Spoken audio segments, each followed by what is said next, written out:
কিছু বলার নেই, ঠিক আছে। তো অধীনতামূলক মিত্রতার দিকে প্রবর্তন করেছিল লর্ড ওয়েলেসলি।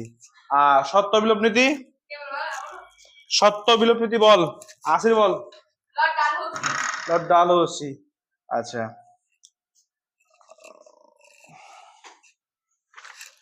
তো আমরা এর আগের দিন কি পড়েছিলাম, লাগলো নাকি?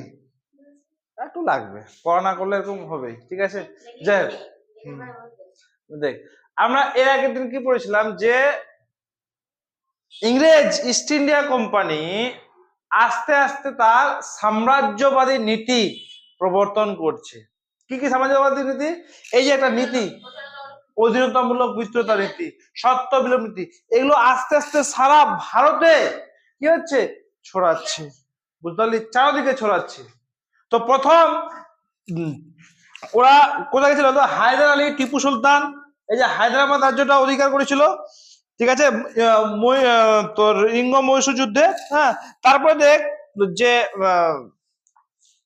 তারপরে তারা একটা রাজ্য ছেড়ে অধিকার করে ভারতের ম্যাপটা আঁকি, ঠিক আছে। দেখ ভুল হবে কিন্তু কিছু করার নেই, ম্যাপটা একটু এদিক ওদিক হবে, ঠিক আছে।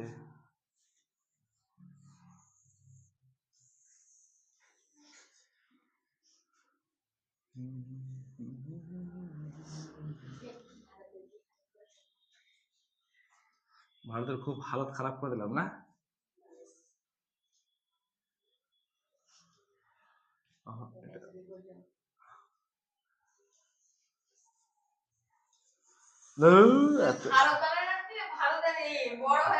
আর যে করলাম করলাম,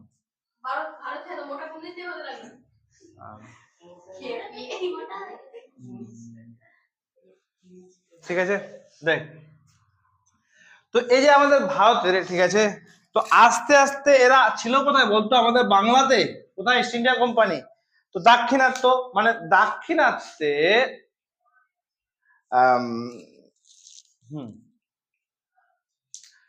দাক্ষিণাত্যে মারাঠা, দাক্ষিণাত্যে কারা ছিল বলতো? ভালো করে একবার সুন্দর করে একবার বুঝে নে। ইস্ট ইন্ডিয়া কোম্পানি, ওরা এতদিন কি পড়লাম বলতো?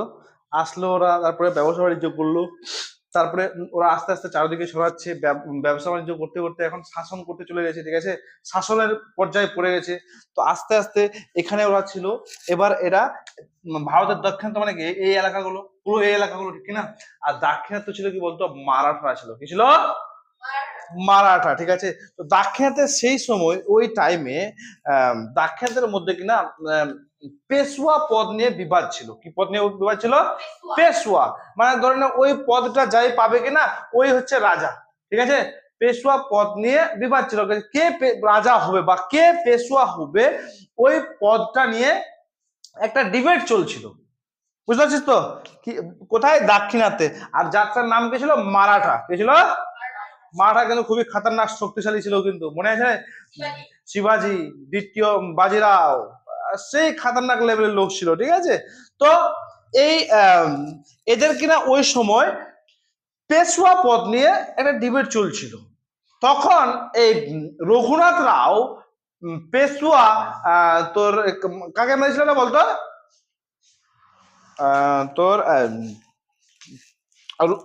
রঘুনাথ রাও পেশওয়া নারায়ণ রাওকে কি করে তোর হত্যা করে দেয়, ঠিক আছে। তাহলে রঘুনাথ রাও এখানকার দাক্ষিণাত্যে, যার নাম ছিল রঘুনাথ রাও, কে রে? রঘুনাথ রাও দাক্ষিণাত্যে নারায়ণ রাওকে কি করে দেয়? হত্যা করে দেয়। বন্ধ কর, বন্ধ কর, বুঝতে পারছিস না আসলে, বইটা বন্ধ করতে। তোদের এটা কনসেন্ট্রেটর থাকছে না, দেখে দেখে দেখ আগে, দেখ। তো কি হলো? মারাঠাদের মধ্যে বিবাদ চলছিল, ঠিক আছে, মানে ঝামেলা ক্যাচাল চলছিল। আর ওই ক্যাচাল নিয়ে ও দুজন ভাবে যে আমি পেশা পদ পাবো, আর ও ভাবছে আমি পেশা পদ পাবো, ঠিক আছে। তো রঘুনাথ রাওকে তোর রঘুনাথ রাও মারাঠা কাকে মারলো?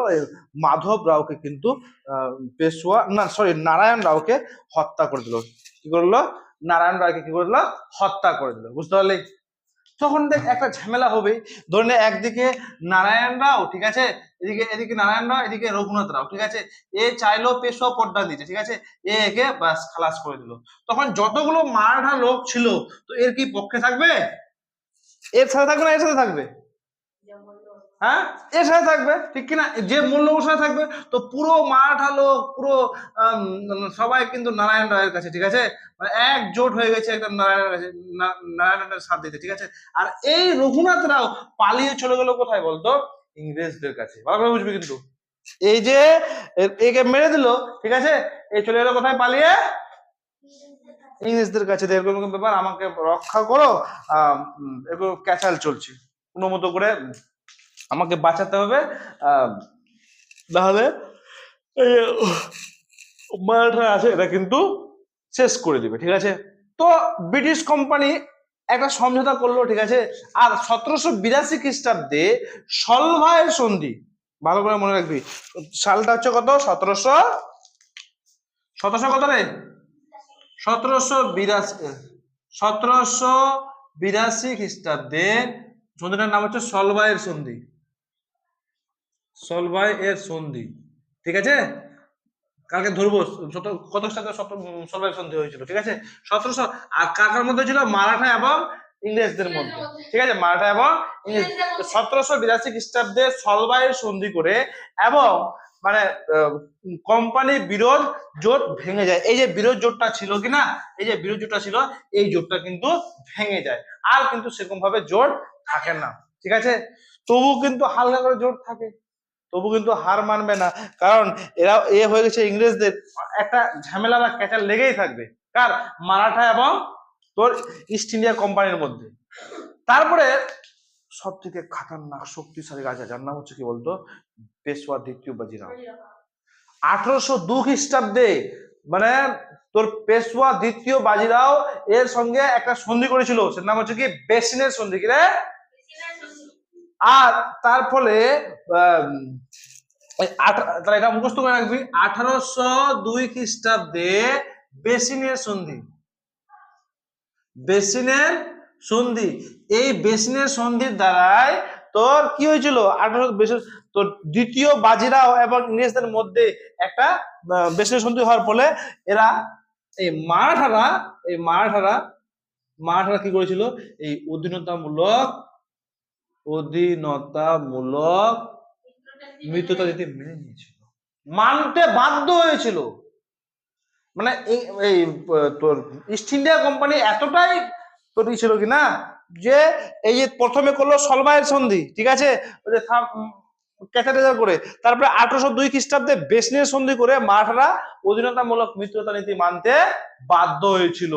তবু কিন্তু এই যে দ্বিতীয় বাজিরাও ছিল কিনা, ও কিন্তু হার মানেনি, ও কিন্তু হার, তো লাস্ট পর্যন্ত তৃতীয় ইঙ্গ মারাঠা যুদ্ধে, সালটা হচ্ছে কত? 1817 থেকে 19, 1817 থেকে 19, এই সালটা তৃতীয় ইঙ্গ মারাঠা, এই তৃতীয় ইঙ্গ মারাঠা যুদ্ধে পুরাপুরি ভাবে মারাঠা বাহিনীকে হারিয়ে দেয় কারা? এই ইস্ট ইন্ডিয়া কোম্পানি। বুঝতে পারলি? দেখ কতটি হলো, সলভাইয়ের সন্ধি হলো কার মধ্যে? মারাঠাদের মধ্যে। বেসনের সন্ধি হলো কার মধ্যে? মারাঠাদের মধ্যে। মারাঠা এবং অধীনতামূলক মিত্রতা নীতি গ্রহণ করলো।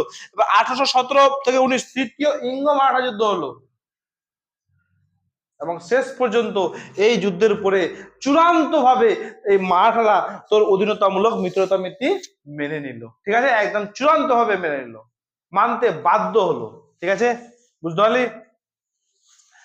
এবং সেখানে যখন ওদের লক্ষ্য কি ছিল বলতো?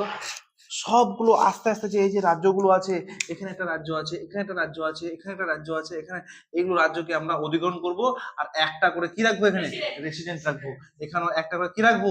রেসিডেন্ট রাখবো। সব জায়গাতে একটা করে আস্তে আস্তে দেখছিস কিরকম ফেলাচ্ছে। তো ওরা প্রথমে কি করলো? এই মারাঠা দখল করলো। ধরলি এটা মারাঠা মারাঠাকে কি করলো? কত ক্যাচাল করে, সন্ধি ফন্দি করে বাজিরাওকে হারিয়ে দিল। ভাবতে পারছিস?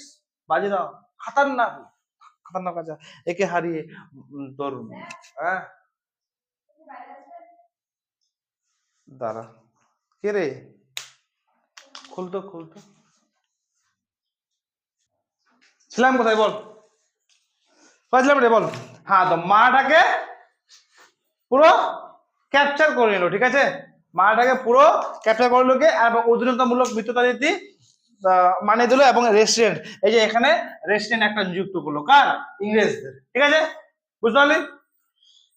এবার আরেকটা, এই যে এরা তাহলে এই যে উত্তর, এটা তো মারাঠা, এখানে কারা বসে গেলো, ইংরেজরা বসে গেলো, ঠিক আছে, এখানে এরা বসে গেল, ঠিক আছে, মারাঠাকে অধীন করলো। এই উত্তর ভারতে দুটো রাজ্য ছিল, একটা হচ্ছে অযোধ্যা, একটা হচ্ছে কি অযোধ্যা আর পাঞ্জাব, অযোধ্যা আর পাঞ্জাব।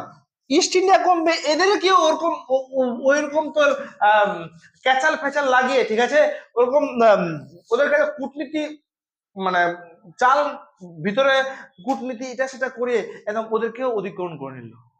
কিরকম বলতো, ধরে ওখানে এখানে কোনো শক্তি, আমি বলেছিলাম এর আগের দিন, তাহলে শক্তিশালী কোনো রাজা রাজা আছে, আর একটা রাজা আছে কি দুর্বল রাজা।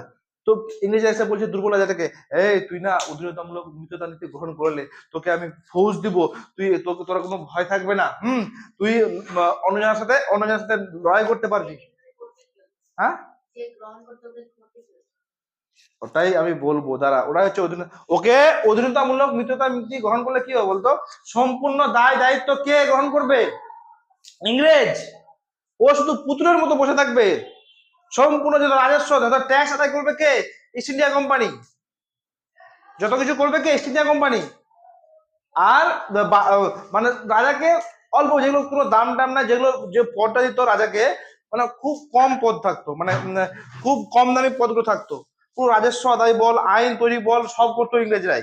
অধীনতা মিত্রতা নীতিটা নয়, বুঝাবো তোদের যে কি ছিল অধীনতামূলক মিত্রতা নীতির ভিতরে, যে এত সবাইকে আস্তে আস্তে এখানে মারাঠা দখল করলো, তারপরে এখানে কি দখল করবে বলতো, পাঞ্জাব, পাঞ্জাব দখল করবে, তারপর অযোধ্যা দখল করবে, বুঝতে পারলি।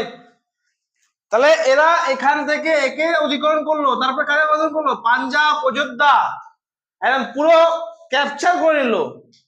তারপরে উত্তর ভারতে পাঞ্জাবে আর একটা শক্তি ছিল, এখানে পাঞ্জাব কিনা, এখানে কে ছিল, শিখরা, কি কারা ছিল রে, শিখরা ছিল, বললে বললে বললে বলে নাই, পগড়ি থাকবে, ওরা হচ্ছে শিখ, শিখ সম্প্রদায় খুবই একদম, হ্যাঁ হ্যাঁ, তো শিখ সম্প্রদায়রা খুবই স্ট্রং সম্প্রদায়, ওরা কিনা একদম খুব শক্ত কিন্তু, ঠিক আছে, মানে ওরা নিয়ম কানুন, ওদের বিভিন্ন ধরনের নিয়ম কানুন, পাগড়ি পরবে, বালা পরবে, হ্যাঁ, একটা চাকু রাখবে, হ্যাঁ, অনেক কিছু ব্যাপার আছে শিখদের, ঠিক আছে, দাড়ি রাখবে, ঠিক আছে। তো ওদের কিনা এখানে দেখছে ইংরেজরা, এদের কিনা একটা ক্যাচাল চলছে, এদের মধ্যে একটা বিবাদ চলছে, কি বিবাদ বলতো, এই যে ইস্ট ইন্ডিয়া কোম্পানি ধরে বসে বসে সবার মজা নিচ্ছে, আর এখান থেকে এক এক করে আস্তে আস্তে আস্তে আস্তে সবাইকে নিজের আয়ত্তে নিয়ে আসছে, সব রাজ্যকে। তো শিখদের মধ্যে একটা ক্যাচাল চলছিল তখন ওই টাইমে, সেটা হচ্ছে উত্তরাধিকার নিয়ে, ঠিক আছে, কি নিয়ে, উত্তরাধিকার নিয়ে। মানে ধরেন আমি আছি, আমার কোনো ছেলে পেলে নাই, আমি রাজা আছি, আমি শিখদের রাজা আছি, আমার কোনো ছেলে পেলে নাই, তো আমার পরে রাজা কে হবে, ঠিক না, ওটা নিয়ে কিন্তু এখানে ক্যাচাল চলছিল। ও সেই সময় ওই টাইমে ইংরেজরা একটা নীতি বের করেছে, যেমন সত্য সত্য বিলোপ বিলোপ নীতি, ঠিক আছে, এটা কে করেছিল, লর্ড ডালহৌসি, লর্ড ডালহৌসি প্রবর্তন করেছিল। মানে কি বলতো, যে কোন রাজা যদি অপুত্র অবস্থায়, কোন রাজা যদি তোর ওর যদি কোনো ছেলে পিলে না থাকে, কোন রাজার যদি কোনো পুত্র না থাকে বা ছেলে পিলে না থাকে, তাহলে ধরলে মেয়ে থাকে, তাহলে ওই রাজ্যটা পুরোপুরি কার অধীনে হয়ে যাবে, ইস্ট ইন্ডিয়া কোম্পানি। এটাই হচ্ছে তোর সত্য বিলোপ নীতি। তোকে যদি বলে সত্য বিলোপ নীতিটা কি, কোন রাজ্য ধরলে কোন একটা রাজ্য আছে, ওই রাজার কোনো ছেলে নাই, কোনো ছেলে নাই, তাহলে কার হয়ে যাবে রাজ্যটা, ইস্ট ইন্ডিয়া কোম্পানি বা ব্রিটিশদের হয়ে যাবে। এটাই হচ্ছে সত্য বিলোপ নীতি। এটা নীতি কে প্রবর্তন করেছিল, লর্ড ডালহৌসি, কে করেছিল। আর সেই প্রবলেমটা চলছিল কি, এই শিখদের, কি চলছিল, সেই প্রবলেমটা কাজ চলছিল শিখদের, ঠিক আছে। তো 1845 খ্রিস্টাব্দে প্রথম ইঙ্গো শিখ যুদ্ধ হয়, কত খ্রিস্টাব্দে, 1845 খ্রিস্টাব্দে, কার, ইস্ট ইন্ডিয়া কোম্পানি এবং কার মধ্যে, শিখদের মধ্যে যুদ্ধটা হয় এবং শিখরা গুরুতর ভাবে হেরে যায় এবং একটা যখন হেরে গেল কিনা একটা চুক্তি করে নিল। হেরে গিয়ে লাস্ট অপশন কি বলতো? চুক্তি করা এবং অধীনতামূলক মিত্রতা মেনে নেওয়া, ঠিক কিনা?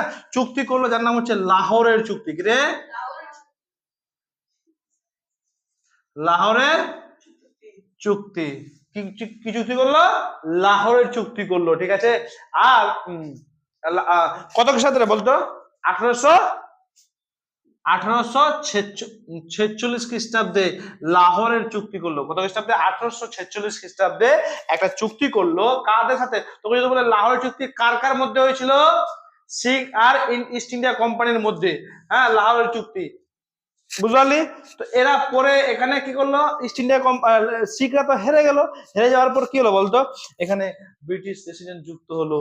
এখানে আবার মানে এখানে মানে ফের একটা কি ব্রিটিশ মজবলার লোক এখানে যুক্ত হয়ে এলো, বুঝতে পারলি? তো আস্তে আস্তে আস্তে দেখছিস এখান থেকে এরা কত রকম করে ফেরাচ্ছে, বুঝতে পারছিস নাকি? বুঝতে পারছিস তো? আস্তে আস্তে আস্তে আস্তে মানে সারা ভারতে ছড়িয়ে দিল, ঠিক আছে। এই যে সত্য বিলোপ নীতি, খুব খাতারনাক নীতি তো এটা।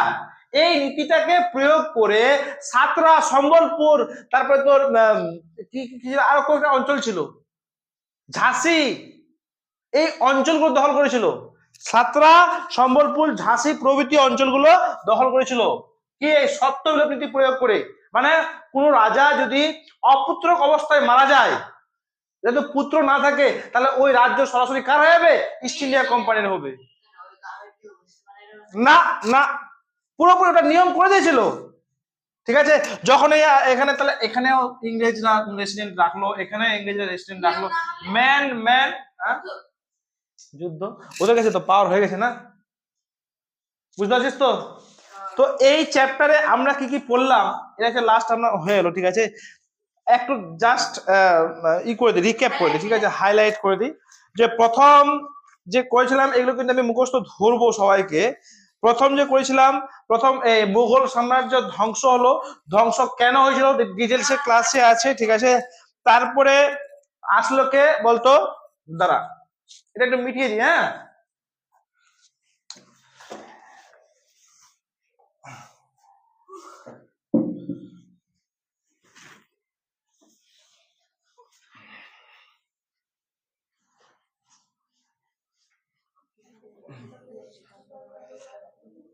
তারপর প্রথম কাকে পাঠালো বলতো? মুর্শিদ কুলি খাকে, না রে?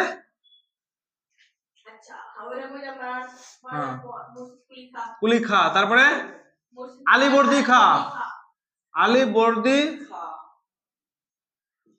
খা, ঠিক আছে। আচ্ছা লিখিস, ঠিক আছে। তারপর কি? সিরাজউদ্দৌলা, তারপরে বল মীর জাফর, তারপরে মীর কাসিম, তারপর দ্বিতীয় সাল। তো দেখ এরকম এরকম করতে করতে যে এই কার সময় বলতো? বলতো কার সময় বাংলার বর্গীহানা হয়েছিল বলতো? আলীবর্দী খায়ের সময়, ঠিক আছে। আচ্ছা, তারপরে হায়দ্রাবাদ আর অযোধ্যা রাজত্ব ভালো করে সুন্দর করে পড়তে হবে। সব থেকে খাতারনাক জিনিস, এটা কিন্তু খুবই ইম্পর্টেন্ট, 99% চান্স পরীক্ষায় আসার, সেটা হচ্ছে ফারুক শেরের ফরমান। ফারুক শেরের ফরমানে কি কি ছিল পয়েন্ট পয়েন্ট করে লিখতে হবে, ঠিক আছে। তারপরে সিরাজউদ্দৌলা যুদ্ধ করলো, তারপরে ভেরি ভেরি ইম্পর্টেন্ট আছে কি? অন্ধকূপ হত্যা, কি রে? অন্ধকূপ হত্যা মুখস্থ করে নিবি। তারপরে পলাশির লুণ্ঠন, তারপরে হচ্ছে এই যে ব্যাটল অফ বক্সার যুদ্ধ, তারপরে দৈত্য শাসন, তারপরে হচ্ছে 76 মন্ত্র, এটি একদম ফুটের মধ্যে রাখতে হবে, এত মুখস্থ করতে হবে, বুঝলে? তারপরে আস্তে আস্তে তো রেসিডেন্ট ব্যবস্থা আসলো, সত্য বিলোপ নীতি, অধীনতম, ব্যাস। এর প্রতিদিন আমরা ঔপনিবেশিক কৃতিত্ব প্রতিষ্ঠান, তারপরে ইংরেজরা কি তামাশা দেখাইছিল, ওইগুলো আমরা পড়বো, ঠিক আছে, বুঝলি? চল।